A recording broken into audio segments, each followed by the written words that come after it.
بسم اللہ الرحمن الرحیم۔ دوستوں، میں حافظ عبدالرحیم جلگاؤں مہاراشٹر سے سارے مسلمان جو ہے تو 4 جون پر اپنی نگاہ کو لگا کر بیٹھے ہوئے کہ 4 جون کو کیا ہوگا۔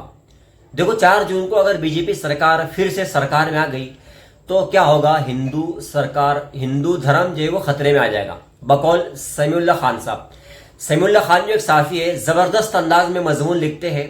ان کا یہ مضمون اگر آپ پڑھیں گے، سوشل میڈیا پر وائرل ہو رہا ہے، بہت زیادہ حوصلہ ہمت آپ کو ملیں گی۔ انہوں نے کیا لکھا کہ بی جے پی سرکار اگر حکومت میں آ گئی تو کیا ہوگا کہ ہندو دھرم خطرے میں آ جائے گا، اور پھر وہ مسلمانوں کے خلاف برا بھلا جو کہتے آ رہے ہیں کہتے آئیں گے، یہ ان کی مجبوری ہے۔ اور کیا ہوگا کہ جیسے 10 سال سے بی جے پی سرکار ہندوؤں کو بیوقوف بنا رہی ہے، آگے بھی اسی طریقے سے بنائے گی۔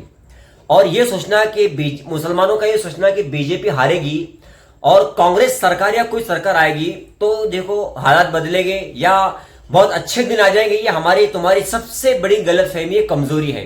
حالات بدلنے والا اللہ تبارک و تعالی ہے، سرکار بدلنے سے حالات نہیں بدلتے ہیں۔ سب سے بڑی بات یہ کہ ایمان کے خلاف ہے، عقیدے کے خلاف ہے۔ اللہ تبارک و تعالیٰ کو ہم کو بھولنا نہیں ہے، جیسے اللہ تبارک و تعالیٰ ہمیں کبھی نہیں بھولتا، ہمیں بھی اللہ تبارک و تعالیٰ کو نہیں بھولنا ہے۔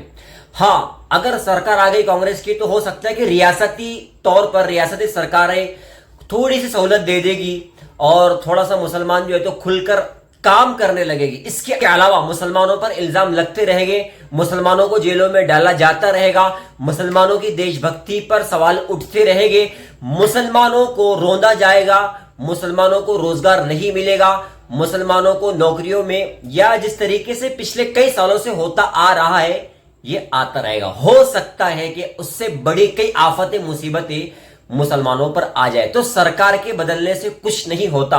اپنے دماغ میں ذہن میں سب سے پہلے یہ رکھے، 4 جون کو چاہے جس کی کیسی بھی سرکار آئے، ہمیں نہ سڑکوں پر آنا ہے، نہ پٹاخے پھوڑنا ہے، نہ ہی جشن منانا ہے۔ یہ غلطی ہمیں بالکل بھی نہیں کرنا ہے۔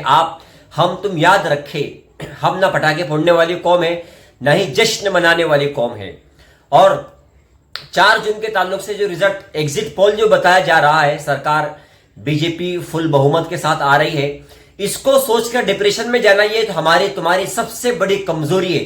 ایک چیز ہے قرآن کی آیت، لا تحزن ان اللہ معنا، غار سور میں نبی کریم صلی اللہ علیہ وسلم اپنے یار ابو بکر صدیق رضی اللہ تعالیٰ عنہ کے ساتھ تھے۔ ابو بکر صدیق رضی اللہ تعالیٰ عنہ نے کیا کہا جب دشمن آپ کی بالکل قریب آ گئے؟ کیا ہم پکڑے جائیں گے؟ لا تحزن ان اللہ معنا، غم نہ کر، اللہ ہمارے ساتھ ہے۔ وہی موسیٰ علیہ السلام جب سمندر کے اندر اپنا عصا مارے ہیں اور پانی سمندر میں سے راستے بن گئے، موسیٰ علیہ السلام کا لشکر وہاں سے پار ہو گیا۔ نمرود نے ابراہیم علیہ السلام کو آگ میں ڈال دیا، آگ گلے گلزار بن گئی۔ کفار مکہ نے طرح طرح کے ظلم نبی کریم صلی اللہ علیہ وسلم پر کیے، مگر ایمان اور اللہ پر یقین اور اعتماد یہ تھا کہ کچھ نہیں ہوگا۔ آج بھی فلسطین کے وہ کچھ لاکھ مسلمان ہیں، اللہ پر ایمان اور یقین کے ساتھ، امید کے ساتھ لڑ رہے ہیں کہ جو بھی کرے گا اللہ ہی کرے گا، اور کوئی طاقت حکومت کچھ نہیں کر سکتی ہے۔ تو اللہ کی ذات سے امیدیں لگائے، اللہ پر یقین اور اعتماد رکھے، کچھ بھی نہیں ہوگا۔ ہمیں کیا کرنا ہے؟ مسجدوں میں مسجد پریچے کے پروگرام یہاں سے اب ہمیں اسٹارٹ کرنا ہے، سرکار کسی کی بھی آئے۔ ہمارے جو ہندو بھائی ہیں، مسجد میں ہم کیا کرتے ہیں، کیسی نماز پڑھتے ہیں، کیسی اذان دیتے ہیں، اذان کا مطلب کیا ہے، نماز کا مطلب کیا ہے، یہ ہم کو ہندو بھائیوں کو بتانا ہے، ہمارے مدارس ان کو بتانا ہے۔ ہندو بھائیوں سے بھی کہوں گا کہ مسجد میں مسلمان نماز پڑھتے ہیں، اللہ کو یاد کرتے، نہ کسی کو گالی دیتے ہیں، نہ کسی کا برا سوچتے ہیں، اور نہ کسی کے بارے میں پلان اور منصوبہ بناتے ہیں۔ تو مسجد کے اندر مسجد پریچے کے پروگرام رکھنا ہے۔ مسجد اس کے لیے، بیوائیں ہمارے محلے میں کتنی ہے، یتیم ہمارے محلے میں کتنے گھر ہیں، کتنے لکھے پڑھے ہیں، کتنے مدارس میں جاتے ہیں، کتنے اسکول میں جاتے ہیں، کتنے نہیں جاتے ہیں، کون سے گھر میں لڑکی بیٹھی ہوئی ہے، کون سے گھر میں مسائل کیا چل رہے ہیں، یہ مسجد کمیٹی کا اور امام صاحب کا اپنا کام ہے، ذمہ داری ہے۔ ہمیں یہاں سے ایجوکیشن پر توجہ دینا ہے، فائنینشیل ہم مضبوط کیسے بنے، پیسے کیسے کمائے، ہمارے بچے اچھا روزگار کیسے کمائے، یہ ہم کو دیکھنا ہے۔ بی جے پی اور کانگریس کے چکر سے جب تک ہم باہر نکلیں گے نہیں، کچھ نہیں ہوگا۔